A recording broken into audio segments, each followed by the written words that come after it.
ये देखिए दोस्तों, क्या जबरदस्त कोट बोली गई है कि winning is not always the barometer of getting better. मतलब अगर आप जीत रहे हो इसका ये मतलब नहीं है कि आप बेटर ही होते जा रहे हो। देखिए क्या होता है कि अगर आप कोई टेस्ट सीरीज सॉल्व कर रहे हो आपके दोस्त के साथ मिलकर, और आपके दोस्त के जो मार्क्स है वो आ रहे हैं 50 मार्क्स, और आपके जो मार्क्स है वो आ रहे हैं 52 मार्क्स। आपके दोस्त के मार्क जो है वो आए 50 मार्क्स, सेकेंड टेस्ट सीरीज में भी आपके आए 52 मार्क। आप यहाँ पर जीत रहे हो, लेकिन क्या इसका मतलब ये है कि आप बेटर हो रहे हो? बिल्कुल नहीं। बेटर होना ये एक अलग चीज़ है। बेटर होना, यहाँ आप खुद से जब बेटर होते हो इसका मतलब है कि आप कभी ना कभी जीत ही जाओगे। लेकिन जो विनिंग होता है ये कंपैरेटिव होता है, आप जीत किसके साथ रहे हो ये भी इंपॉर्टेंट होता है। अब यहाँ पर एक लायन है, लायन अगर किसी शिप के साथ जीत जाता है तो क्या वो विनिंग कहलाएगा? नहीं, उसके साथ तो जीतना ही है। लेकिन अगर वो किसी ऐसे प्राणी के साथ जीतता है जिससे कि लड़ने में मुश्किल हो तो फिर उसमें मजा आएगा, तो उसको बोलेंगे ये विनर है। नहीं तो फिर ऐसे जो विनिंग है ये तो कई लोग करते ही रह रहे हैं अपनी ज़िंदगी में। तो इसीलिए बहुत ही शानदार ये कोट है, अपने आप को बेटर बनाना ये इंपॉर्टेंट होता है, और जीतने पर ये हम नहीं बोल सकते हैं कि आप यहाँ पर बेटर हो रहे हो। तो आज हम यहाँ पर 3 सितंबर का जो एनालिसिस है वो देखेंगे। थोड़ा गला जो है वो भी ख़राब चल रहा है, आप जैसे पता है आप लोगों को तबीयत जो है वो ख़राब चल रही है काफ़ी दिनों से। लेकिन फिर भी यहाँ पर वीडियोस जो है वो आना ज़रूरी है, वीडियोस में बिल्कुल भी रुकावट नहीं होनी चाहिए। लेकिन गला जो है उसके वजह से थोड़ा यहाँ पर आप बियर कर लीजिए। आप मुझे फेसबुक इंस्टाग्राम पर फॉलो कर सकते हो, पीडीएफ और वीडियो अपडेट्स के लिए आप मुझे टेलीग्राम पर फॉलो कर सकते हो। लिंक सभी की डिस्क्रिप्शन में दी हुई है। तो यहाँ पर मैप बेस्ड एक्सरसाइज हम देखते हैं। तो ये जो प्लेस है, ये प्लेस कौन सी है आपको बताना है। ठीक है, तो आपको करना क्या है, वीडियो को पॉज करना है, इसके रिगार्डिंग इन्फॉर्मेशन लिखना है और फिर वीडियो को रिज्यूम करना है। यहाँ पर एडिटोरियल पेज, आइडियाज़ पेज आपको देखने को मिल रहा है। ये वाला आर्टिकल हम डिटेल में देखेंगे। ये वाला जो आर्टिकल है ये मैं आपको शॉर्ट में यहीं पर बता देता हूँ। जो जस्टिस अरुण मिश्रा है वो अभी रिटायर हो रहे हैं, तो इसीलिए उनके बारे में यहाँ पर जो बातें हैं वो की गई है। अब अगर इनके बारे में हम देखते हैं तो इन्होंने अपना जो ग्रेड है वो कंप्लीट किया था साइंस में, और उसी के साथ साथ जो मास्टर्स डिग्री है वो इन्होंने यहाँ पर हासिल की थी। इनमें काफ़ी सारी जो एडवोकेट तरीके से उन्होंने काम किया है, जजेस के तौर पर काम किया है। जैसे कि जो मध्य प्रदेश हाई कोर्ट है उसमें वो जज रहे हैं 1999 से लेकर 2010 तक।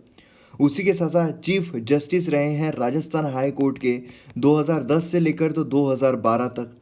चीफ जस्टिस रहे हैं कलकत्ता हाई कोर्ट के 2012 से लेकर तो 2014 तक।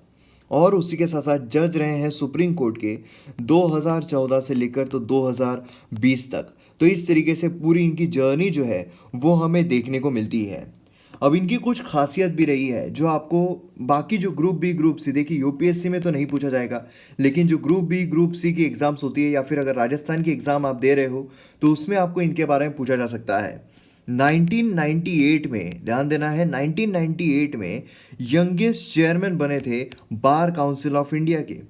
जस्टिस मिश्रा जो है उन्होंने यहाँ पर जो foreign law degree recognition rule है उसके तहत यहाँ पर काफ़ी सारी चीज़ें जो है वो हासिल की है। उसी के साथ साथ इनके जो मतलब जजमेंट्स रहे हैं, मेन जजमेंट्स रहे हैं, उसमें कई सारे जजमेंट्स हमें देखने को मिलते हैं। जैसे कि जो लोया केस हमें देखने को मिला था 2014 का।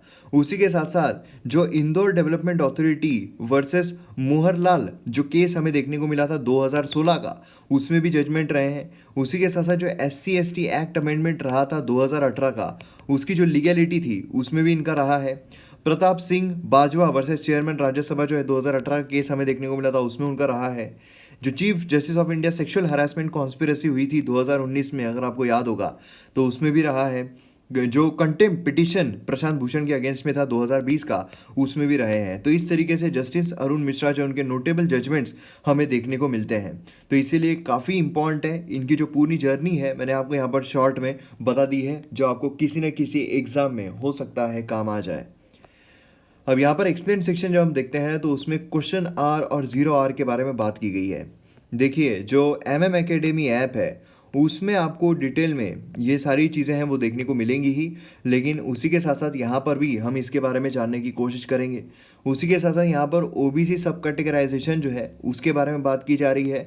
तो एग्ज़ाम पर्सपेक्टिव से जो इम्पॉर्टेंट है वो यहाँ पर मैं आपके सामने लेकर आऊँगा। उसी के साथ आर्टिकल 340 जो है वो भी हम यहाँ पर जानने की कोशिश करेंगे। तो काफ़ी हेल्दी इन्फॉर्मेशन होने वाली है। यहाँ पर MM एकेडमी ऐप अगर आपने अब तक डाउनलोड नहीं किया तो जल्द से जल्द कीजिए। जो प्राइजेस है वो जल्द से जल्द इंक्रीज होंगे, तो उससे पहले आप यहाँ पर सब्सक्रिप्शन ले लीजिए, जिससे कि आपको कम से कम प्राइजेस में जो वीडियोस है वो एंजॉय करने को मिले। तो जल्द से जल्द डाउनलोड कीजिए। आपको जो लिंक है वो डिस्क्रिप्शन, कमेंट सेक्शन दोनों ही जगहों पर मिल जाएगी और हाईएस्ट क्वालिटी कंटेंट है, आपको बहुत ज़्यादा फायदा मिलेगा। चलिए फर्स्ट आर्टिकल पर आते हैं। An expert explains what are question hour and zero hour, और ये मैटर क्यों करते हैं। अब देखिए न्यूज़ में क्यों चल रहा है, क्योंकि लोकसभा और राज्यसभा सेक्रेटरीट जो है उन्होंने नोटिफाई किया है कि अभी जो मॉनसून सेशन आने वाला है पार्लियामेंट का, उसमें हमें क्वेश्चन आर देखने को नहीं मिलेगा। अब इसी से जो कंट्रोवर्सी है वो खड़ी होती है। जो अपोजिशन है उन्होंने कहा है कि ये हटाकर जो क्वेश्चनिंग करने का जो एक राइट होता है, अधिकार होता है, वो यहाँ पर सरकार जो है वो छीन रही है। अब ये सवाल आएगा कि क्वेश्चन आवर में क्या होता है। क्या ये पूछा जाता है रसोड़े में कौन था, तो क्या होता है यहाँ पर जानेंगे। तो देखिए डिवाइसेस ऑफ पार्लियामेंट्री प्रोसीडिंग्स हमें देखने को मिलते हैं। इसमें आता है question hour, zero hour, motions, point of order, half an hour discussion, short duration discussion, special mention, resolution और यूथ पार्लियामेंट। ये सारी ही जो चीज़ें हैं आज के ही पार्लियामेंट के लेक्चर में जो MM एकेडमी ऐप पर अपलोड होने वाला है, उसमें सारी ही चीज़ें मैंने कवर की हुई है।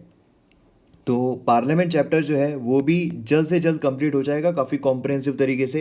यूट्यूब पर जो आपको पार्लियामेंट का दिखाई देगा वो इतना कॉम्प्रहेंसिव वे में मैंने एक्सप्लेन नहीं किया हुआ है, लेकिन यहाँ पर अलग अलग सोर्सेज से लाकर मैं यहाँ पर आपके सामने चीज़ें हैं वो लेकर आ रहा हूँ। तो इसीलिए MM एकेडमी ऐप पर जो पॉलिटी की सीरीज़ है काफ़ी कॉम्प्रहेंसिव है, प्रीलिम्स मेंस दोनों पर्सपेक्टिव से हैं और डिटेल में सारी चीज़ें आपको एक्सप्लेन की हुई है। तो आज के लेक्चर में आपको ये सारी चीज़ें जो है वो कवर होती हुई दिखाई देगी। तो चलिए यहाँ पर जो डिवाइसेस है पार्लियामेंट्री प्रोसीडिंग्स की, उसमें हमें जो क्वेश्चन आर यहाँ पर देखने को मिला था और जो जीरो आर ये आज के आर्टिकल में हमें देखने को मिल रहे हैं। बाकी ये सारी चीज़ें आपको जो पॉलिटिकल लेक्चर है उसमें देखने को मिल जाएंगी।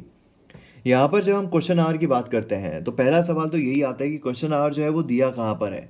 क्वेश्चन आर हमें देखने को मिलता है रूल ऑफ प्रोसीजर में। सीधा क्वेश्चन आपको आ सकता है एग्जाम में कि कहाँ पर मेंशन किया हुआ है। क्वेश्चन आवर की जब हम बात करते हैं तो फर्स्ट आवर जो होता है हर पार्लियामेंट्री सिटिंग का, वो स्लॉट किया गया है क्वेश्चन आवर के लिए। अब यहाँ पर इस टाइम पे मेंबर जो है वो क्वेश्चंस पूछते हैं मिनिस्टर्स को। यूजुअली मिनिस्टर्स उसका जवाब देते हैं। यहाँ पर एक वर्ड आ रहा है यूजुअली, इसका मतलब क्या है। देखिए जो सरकार है वो अकाउंटेबल होती है, इसलिए हमारे यहाँ पर रिस्पॉन्सिबल गवर्नमेंट बोला जाता है। वो अकाउंटेबल होती है, जो क्वेश्चन पूछा जाएगा वो सरकार को पूछा जाएगा। इसीलिए जो मिनिस्टर्स है यूजुअली उनको जवाब देना पड़ेगा। लेकिन यूजुअली क्यों बोला गया है, क्योंकि ज़रूरी नहीं है क्वेश्चन जो है सिर्फ मिनिस्टर से पूछा जाए। क्वेश्चन जो है वो प्राइवेट मेंबर से भी पूछा जा सकता है और उनको भी यहाँ पर जवाब देना पड़ेगा।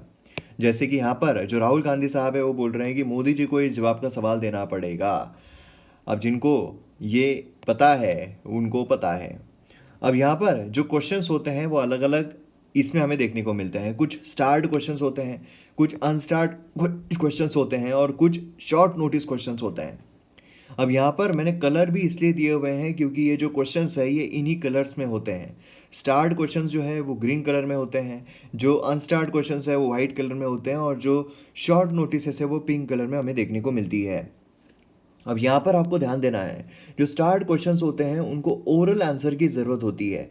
मतलब यहाँ पर लिखित में नहीं देना पड़ता है, ओरली जवाब देना पड़ता है। यहाँ पर जो राहुल गांधी साहब है उन्होंने अगर पूछ लिया स्टार्ट क्वेश्चन है कि रसोड़े में कौन था, तो यहाँ पर ओरली जवाब देना पड़ेगा। अब ख़ास चीज़ ये है कि जब ओरली जवाब दे रहे हैं तो उसका काउंटर क्वेश्चन भी आएगा, सप्लीमेंट्री क्वेश्चन भी आएगा। वो कैसा आएगा, तो फिर चने जो है वो निकाल कर खाली कुकर गैस पर क्यों रख दिया। ठीक है, तो ये चीज़ ऐसी हो सकती है। अनस्टार्ड क्वेश्चन अगर हम देखें तो उसमें क्या होता है कि इसमें रिटर्न आंसर जो है वो देना होता है और रिटर्न आंसर है, इसलिए सप्लीमेंट्री क्वेश्चन जो है वो फॉलो नहीं होता है। शॉर्ट नोटिस क्वेश्चन अगर हम देखते हैं तो नोटिस जो है वो दी जाती है लेस दैन 10 डेज, और आंसर जो है वो ओरली करना होता है। डिटेल में जो चीज़ें हैं वो एमएम एकेडमी ऐप के पॉलिटिकल लेक्चर में आज के ही पार्लियामेंट का जो वीडियो रहेगा जो अपलोड किया जाएगा उसमें आपको देखने को मिल जाएगा, तो वो आप देख सकते हो। काफ़ी कॉम्प्रिहेंसिव वे में मैंने सारी चीज़ें और एक्सप्लेन की हुई है। अब यहाँ पर in addition to the minister, जैसा मैंने आपको कहा था कि जो मिनिस्टर्स है सिर्फ उनको ही जवाब देना ज़रूरी नहीं है, प्राइवेट मेंबर से भी जवाब जो है वो मांगा जा सकता है। प्राइवेट मेंबर कौन है? फॉर एग्जांपल जो एमपीज बैठे हुए हैं उसमें अगर जो अमित शाह है अभी उनके पास मिनिस्ट्री पद है, राजनाथ सिंह है उनके पास मिनिस्ट्री पद है, लेकिन कोई बीजेपी का मेंबर है वो मिनिस्टर नहीं है, तो क्या वो प्राइवेट मेंबर में आएगा? जी हाँ, बिल्कुल आएगा, वो भी प्राइवेट मेंबर में आएगा। प्राइवेट मेंबर वो है जो मिनिस्टर ना हो, वो किसी भी पक्ष का हो, वो सरकार का हो, वो ना सरकार का हो, किसी भी पक्ष का हो, लेकिन उसके पास अगर मिनिस्ट्री पद नहीं है तो वो प्राइवेट मेंबर में आएगा, तो उसको भी सवाल पूछा जा सकता है, और वो जो रहेगा वो येलो कलर में हमें देखने को मिलेगा। तो कभी कभार आपको कलर जो है वो भी पूछा जा सकता है। तो ये हो गया क्वेश्चन आवर के बारे में। दूसरा हमें देखने को मिलता है जीरो आर। जीरो आर कहाँ पर मेंशन किया हुआ है क्या? जी नहीं, रूल ऑफ प्रोसीजर में मेंशन नहीं किया हुआ है। जैसे कि ये जो है ये question hour rule of procedure में मेंशन किया हुआ है, ये रूल ऑफ प्रोसीजर में मेंशन नहीं किया हुआ है। ये क्या है बेसिकली? तो ये टाइम गैप है बिटवीन द क्वेश्चन आवर और जो एजेंडा सेट किया जाता है। मतलब यहाँ पर एक एजेंडा सेट किया जा रहा है, यहाँ पर बोला जा रहा है कि भैया हम यहाँ पर इस सेशन में इस चीज़ के बारे में बात करेंगे, तो ये एजेंडा सेट होने के पहले और क्वेश्चन आवर खत्म होने के बाद का जो टाइम पीरियड होता है उसे कहा जाता है जीरो आर। मतलब वो होता है ना कि हारने का डर और जीतने की उम्मीद, इन दोनों के बीच में जो टेंशन वाला वक्त होता है उसे कहा जाता है जीरो आर। ठीक है, ये बेसिकली अगर देखा जाए इसके फीचर्स क्या क्या है। फीचर है कि इनफॉर्मल डिवाइस है, ये फॉर्मल डिवाइस नहीं है जो कहीं पर मेंशन किया हुआ, कहीं पर लिखा हुआ हो, ये इनफॉर्मल डिवाइस है। उसी के साथ साथ यहाँ पर प्रायर नोटिस के बिना भी मैटर जो है रेज किया जा सकता है। ये एक इंडियन इनोवेशन है, सिंस 1962 से चल रहा है, और उसी के साथ साथ क्वेश्चन आवर जैसे ही खत्म होता है इमीडिएटली शुरू हो जाता है, और जब तक एजेंडा सेट ना हो तब तक हमें जो जीरो आवर है ये देखने को मिलता है। अब यहाँ पर बोला क्या जा रहा है? बोला ये जा रहा है कि जो क्वेश्चन आवर है उसे खत्म कर दिया जाएगा कोविड की वजह से। मतलब जो मानसून सेशन है उसमें हमें क्वेश्चन आवर देखने को नहीं मिलेगा, और वहीं से कंट्रोवर्सी हो रही है, क्योंकि यहीं पर तो क्वेश्चनिंग होती है ना। अब क्वेश्चनिंग के बिना यहाँ पर अकाउंटेबिलिटी कैसी रहेगी, है ना, अकाउंटेबल कैसे बनाया जाएगा? तो इन शॉर्ट आप यहाँ पर दिन जो है पार्लियामेंट का इस तरीके से देख सकते हो। जो 11 से 12 होता है वो क्वेश्चन आवर होता है, यहाँ पर क्वेश्चन जो है वो पूछे जाते हैं, यहाँ पर जो गवर्नमेंट है उन पर चेक रखा जाता है, और फिर उसके बाद यहाँ पर जो बाकी का समय होता है दूसरा 1 घंटा होता है वो जीरो आवर होता है, और फिर लंच होता है, और फिर उसके बाद जो गवर्नमेंट बिजनेस है, लेजिस्लेटिव बिजनेस है, वो यहाँ पर शुरू हो जाते हैं। इसमें क्या होता है, इसमें जो लॉज है या फिर बजट जो है वो पास किया जाता है। तो ये चीज़ काफ़ी ज़्यादा महत्वपूर्ण है। अब क्वेश्चन आवर जो है रेगुलेट किस तरीके से किया जाता है? पार्लियामेंट जो है उनका कॉम्प्रिहेंसिव रूल है यहाँ पर इसे डील करने के लिए, क्वेश्चन आवर से डील करने के लिए। जो प्रिसाइडिंग ऑफिसर होते हैं दोनों ही हाउसेस के, वो फाइनल अथॉरिटी होते हैं जो कंडक्ट होता है क्वेश्चन आवर का उसे देखने के लिए। फॉर एग्जाम्पल यूजुअली जो क्वेश्चन आवर है ये फर्स्ट आवर होता है पार्लियामेंट्री सिटिंग का। 2014 में जो राज्यसभा के चेयरमैन थे हमीद अंसारी, उन्होंने क्वेश्चन आवर को शिफ्ट कर दिया था हाउस में फ्रॉम 11 AM to 12 noon, और ये जो है डिसरप्शन जो होता है क्वेश्चन आवर का उससे प्रिवेंट करने के लिए ये स्विच किया गया था। अब यहाँ पर क्वेश्चन जो है वो कौन से पूछे जाते हैं? क्या ये पूछा जाता है कि रसोड़े में कौन था? यहाँ पर क्वेश्चन जो है ये आता है कि पार्लियामेंट्री रूल जो है ये गाइडलाइंस प्रोवाइड किए हैं कि क्वेश्चन जो है वो कैसे रहेंगे, एमपीज को किस तरह क्वेश्चंस पूछे जा सकते हैं। क्वेश्चन जो है वो लिमिटेड होते हैं 150 वर्ड्स तक। यहाँ पर बेसिकली यूपीएससी का जो आंसर है वो लिखा जा रहा है। अब यहाँ पर कैसा है कि जो प्रिसाइज है वो रहना चाहिए, और नॉट टू जनरल, एकदम ही जनरल नहीं रहना चाहिए कि यहाँ पर कौन था, ऐसे इतने जनरल नहीं रहने चाहिए। क्वेश्चन जो है वो रिलेटेड रहना चाहिए जो गवर्नमेंट ऑफ इंडिया उनकी रिस्पॉन्सिबिलिटी उस एरिया से। नहीं तो फिर एक इंसान है उसको 10 बच्चे हो गए तो गवर्नमेंट को पूछ रहे हैं कि उसको 10 बच्चे क्यों हो गए, बताओ, जवाब दो, अरे गवर्नमेंट का कोई एरिया ही नहीं है वो तो वो देखेगा, है ना। तो यहाँ पर ऐसे क्वेश्चन जो है वो नहीं रहना चाहिए। क्वेश्चन जो है वो यहाँ पर should not seek information about the matter, जो सीक्रेट हो ये भी यहाँ पर नहीं रहना चाहिए। उसी के साथ साथ जो प्रिसाइडिंग ऑफिसर होते हैं दोनों ही हाउसेस के, फाइनल अथॉरिटी होते हैं डिसाइड करने के लिए जो भी क्वेश्चन वहाँ पर रेस किए जा रहे हैं एमपीज के द्वारा। अब क्वेश्चन आर जो है कितना फ्रिक्वेंटली हेल्ड होता है, जो प्रोसेस है क्वेश्चन पूछने की और जवाब देने की, वो यहाँ पर उसके लिए पहले दिन जो है वो आइडेंटिफाई किए जाते थे। मतलब जब पार्लियामेंट की शुरुआत हुई थी 1952 में, तो लोकसभा रूल जो है वो प्रोवाइड कर रहा था क्वेश्चन आवर जो है वो हर दिन हेल्ड किया जाएगा। राज्यसभा जो है उसने बोला था कि यहाँ पर 2 days अ वीक यहाँ पर हमें देखने को मिलेगा, और कुछ महीनों के बाद यहाँ पर ये चेंज कर दिया गया 4 days अ वीक। और फिर 1964 से क्या हुआ, क्वेश्चन आवर जो है राज्यसभा में वो हर दिन, सेशन जो चल रहा है उसके हर दिन में हमें देखने को मिला। अब यहाँ पर क्वेश्चन आवर जो है दोनों ही हाउसेस में हेल्ड किए जाते हैं सभी दिनों पर जो सेशन चलता है। लेकिन 2 दिन ऐसे होते हैं, 2 दिन ऐसे एक्सेप्शंस होते हैं जहाँ पर क्वेश्चन आवर हमें देखने को नहीं मिलता है। कौन कौन से हैं? एक तो जो प्रेसिडेंट का एड्रेस होता है। प्रेसिडेंट का एड्रेस कब होता है? प्रेसिडेंट का एड्रेस होता है जो फर्स्ट सेशन होता है उसका फर्स्ट दिन जो होता है फर्स्ट लोकसभा का, तब यहाँ पर हमें प्रेसिडेंट का एड्रेस देखने को मिलता है। या फिर जो फर्स्ट फिजिकल ईयर होता है उसमें जो फर्स्ट सेशन होता है उसका जो फर्स्ट दिन होता है उसका जो फर्स्ट आवर होता है, वहाँ पर ये जो प्रेसिडेंट है वो अपना एड्रेस देते हैं। तो ये जो प्रेसिडेंट अपना एड्रेस दे रहे हैं तो उसमें क्वेश्चन आवर हमें देखने को नहीं मिलता है। दूसरा, जो फाइनेंस मिनिस्टर अपना बजट पेश कर रहे हैं उसमें भी क्वेश्चन आवर जो है वो देखने को नहीं मिलता है। तो ये 2 चीज़ें हैं जहाँ पर हमें क्वेश्चन आवर देखने को नहीं मिलता है, तो बहुत इंपॉर्टेंट चीज़ है। अब यहाँ पर पार्लियामेंट जो है कैसे मैनेज करता है इतने सारे क्वेश्चंस, क्योंकि यहाँ पर अगर आप देखोगे तो काफ़ी सारे क्वेश्चंस जो है वो हमें देखने को मिलते हैं, तो कैसे मैनेज किया जाता है। तो यहाँ पर आंसरिंग जो होती है क्वेश्चंस की जो रेज की गई है एमपीज के द्वारा, मिनिस्टर्स को 5 ग्रुप में डाला जाता है और each group answers question on the day located to it. ठीक है, for example in the last session on Thursday ministries of civil aviation, labour, housing, youth affair, ये सब जो है ये जवाब देते हैं। तो इस तरीके से ग्रुपिंग जो है वो की जाती है। ठीक है, अब एमपीज जो है can specify whether they want an oral return response, कैसा उनको चाहिए। फिर उसके हिसाब से एस्ट्रिक साइन जो है वो दी जाती है। अगर एस्ट्रिक साइन है तो फिर क्या होगा, वहाँ पर ओरल जवाब दिया जाएगा। अगर अनस्टार्ड क्वेश्चन है तो वहाँ पर रिटर्न जवाब जो है वो दिया जाएगा। तो ये हमने पिछले स्लाइड में भी देखा हुआ है। तो इस तरीके से हमें जो चीज़ें हैं वो देखने को मिलती है। सवाल ये भी आता है कि मिनिस्टर जो है वो अपना जवाब प्रिपेयर कैसे करते हैं। मिनिस्टर्स को क्वेश्चंस 15 डेज इन एडवांस मिल जाते हैं और उसके हिसाब से अपना जवाब जो है वो बनाते हैं। They have to prepare for sharp follow up questions, क्योंकि वहाँ पर फॉलोअप क्वेश्चंस जो है वो भी पूछे जा सकते हैं। ठीक है, तो ये चीज़ बहुत ज़्यादा इंपॉर्टेंट है। अब आपके मन में सवाल ये भी आएगा कि यहाँ पर जो नंबर ऑफ क्वेश्चंस है जो पूछे जा रहे हैं उस पर कोई लिमिट होती है। तो यहाँ पर जब हम देखते हैं तो हमें देखने को मिलता है लोकसभा अंटिल 1960 कोई भी लिमिट नहीं थी कि आप कितने भी नंबर ऑफ अनस्टार्ट क्वेश्चंस जो है वो पूछ सकते हो एक दिन में।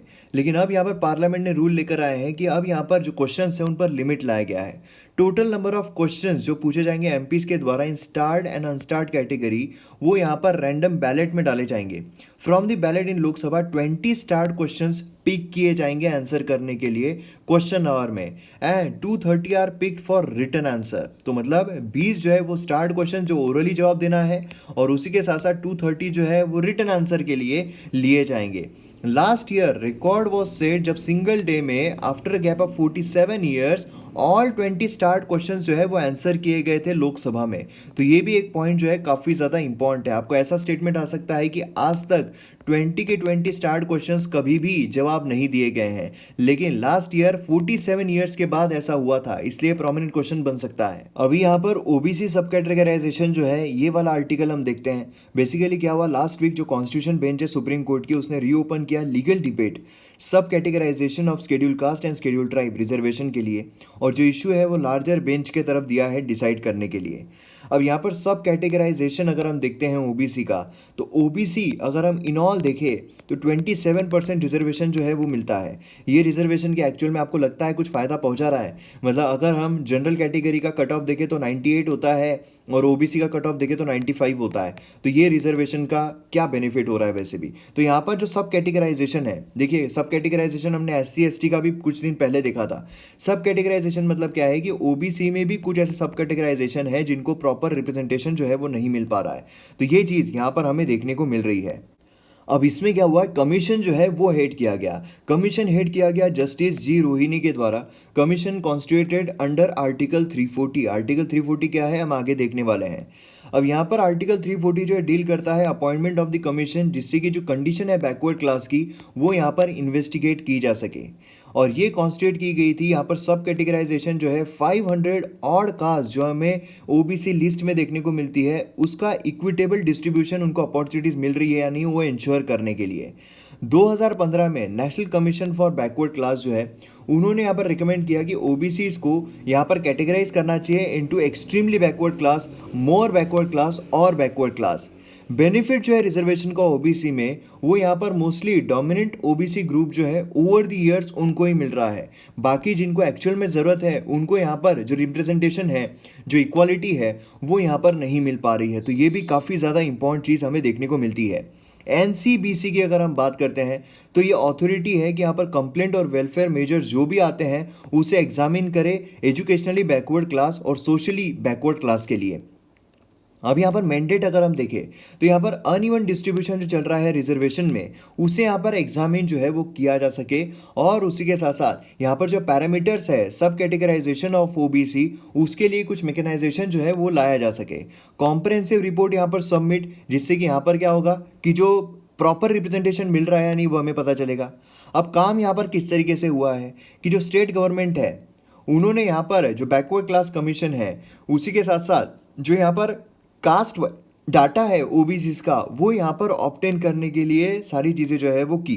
एक्सपेंडिचर की अगर हम बात करते हैं तो एक्सपेंडिचर जो है related to the administration cost ये यहाँ पर कंटिन्यू रहेगा, जो department of social justice and empowerment है उनके द्वारा बॉर्न किया जाएगा।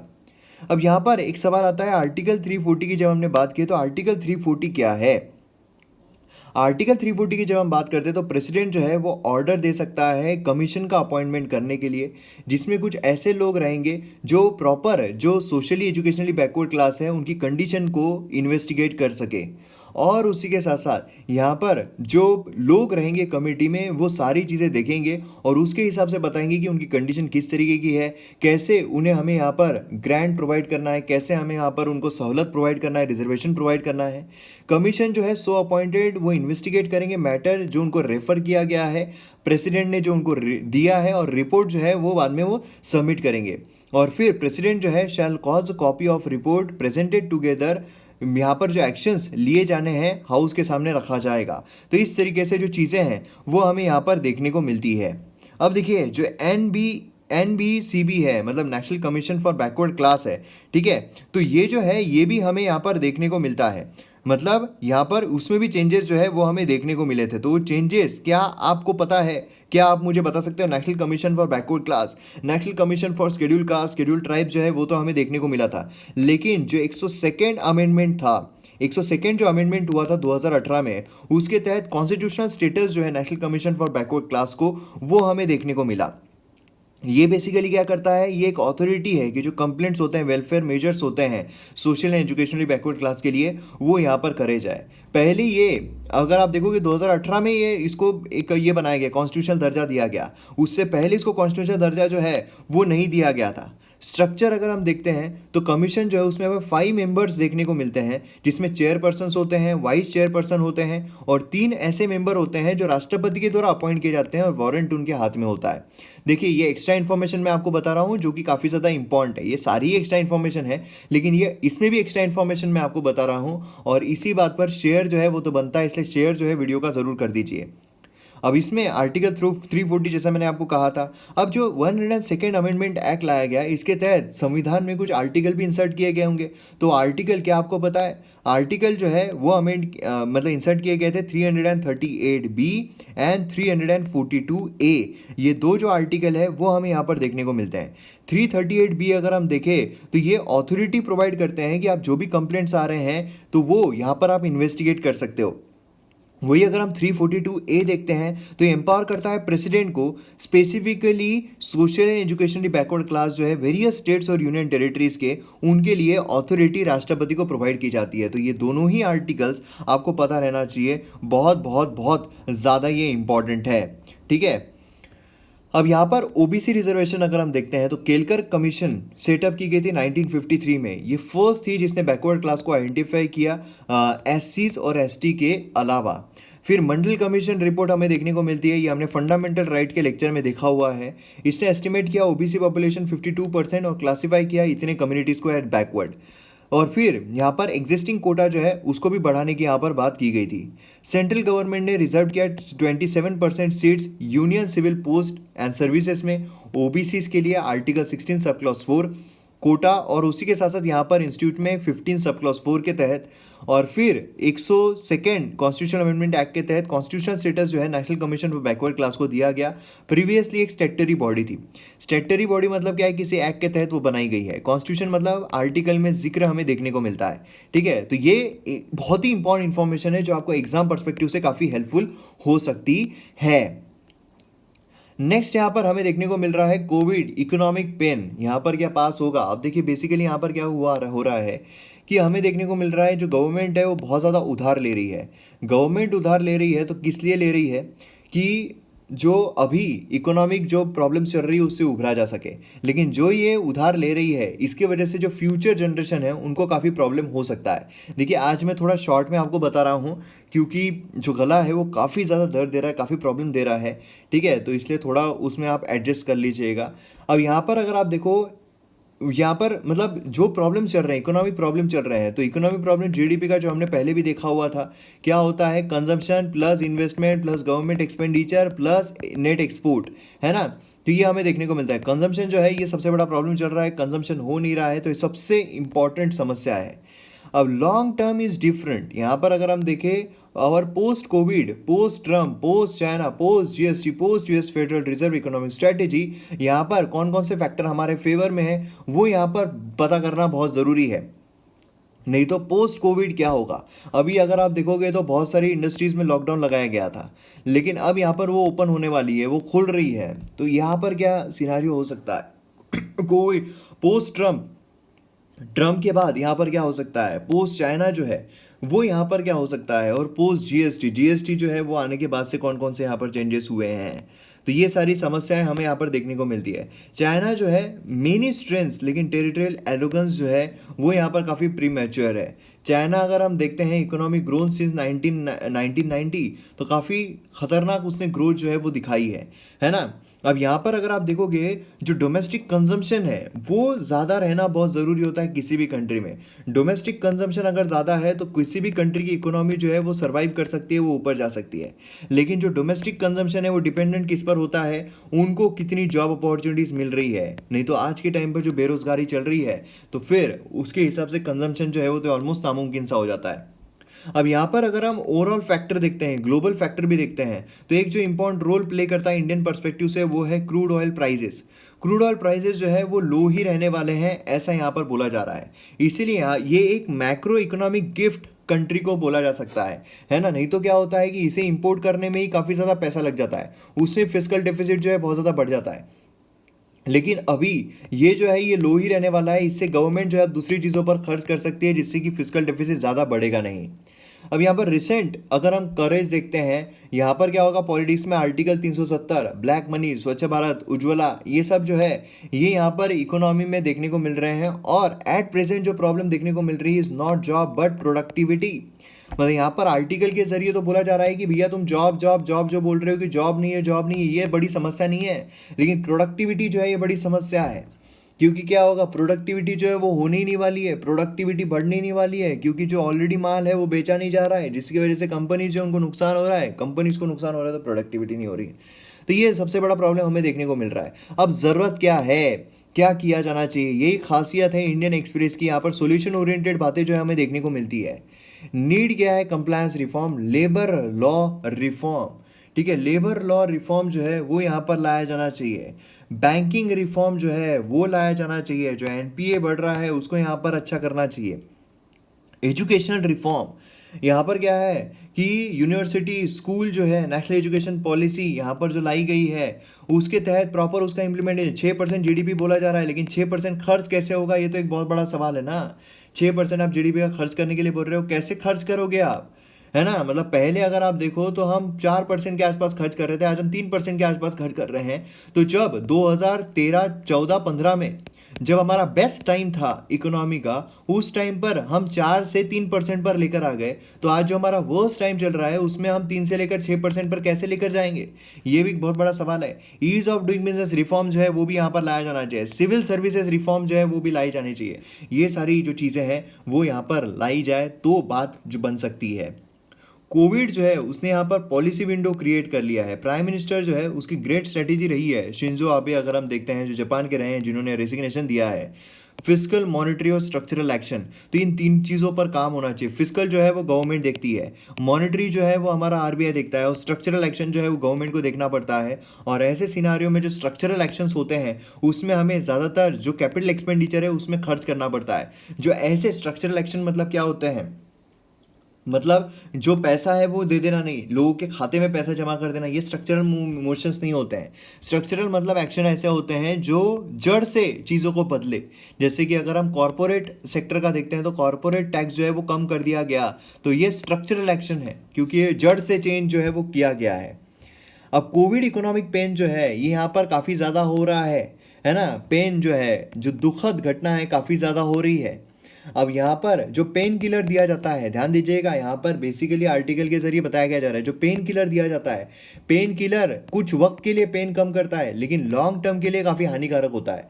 वैसे ही यहाँ पर पेन किलर अगर हम दे रहे हैं, जो कोविड की वजह से पेन हो रहा है, तो लोगों के खाते में जमा अगर हम पैसे जमा करते रहेंगे तो शॉर्ट टर्म तो इसका निवारण हो जाएगा, लॉन्ग टर्म में यही एक नेगेटिव इमेज प्रोट्रे करेगा। इसलिए स्ट्रक्चरल चेंजेस करना बहुत ज़्यादा ज़रूरी है। आज जो हमारी जीडीपी है -23% देखने को मिल रही है, कॉन्ट्रैक्शन हुआ है, तो इसके उभरना बहुत ज़्यादा ज़रूरी है। तो यहाँ पर एग्रीकल्चर बोलिए, सेल्फ एम्प्लॉयमेंट बोलिए, है ना, हंगर बोलिए, जो सबसे बड़ी समस्या चल रही है उससे जूझना यहाँ पर काफ़ी ज़्यादा ज़रूरी हो जाता है। अब यहाँ पर मैप बेस्ड एक्सरसाइज जब हम देखते हैं तो हमें इसका जवाब जो है वो देखने को मिलता है INS कलिंगा। तो INS कलिंगा इसका जवाब है। एकेडमी ऐप अगर आपने अब तक डाउनलोड नहीं किया है तो जल्द से जल्द कीजिए, जिससे कि आपको फ़ायदा मिलेगा। और इसी तरीके से जो प्राइजेस है वो इंक्रीज़ हो सकते हैं, इसलिए फटाफट डाउनलोड कीजिए, फटाफट सब्सक्रिप्शन लीजिए, काफ़ी क्वालिटी कोर्सेज आपको देखने को मिलेंगे। तो मिलते हैं हम अगले वीडियो में। जय हिंद।